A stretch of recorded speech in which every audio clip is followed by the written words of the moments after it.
வாடி என் ராசாத்தி.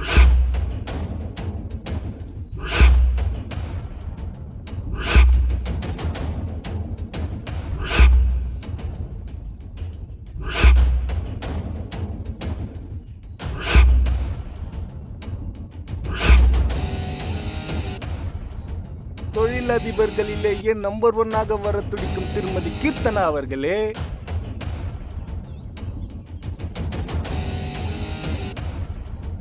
தனது மகளின் திருமண நாளன்று சரியாக காலை 7 மணி அளவில் கீர்த்தனா அவர்களின் விசுவாசியான ஓட்டுநர் முத்து அவர்களின் துணையோடும் எனது அடியாட்களின் கருணையோடும் பத்திரமாக கடத்தி வரச் சொன்னது அடியேன் ஆதித்யா. பட்சு ஆதித்யா.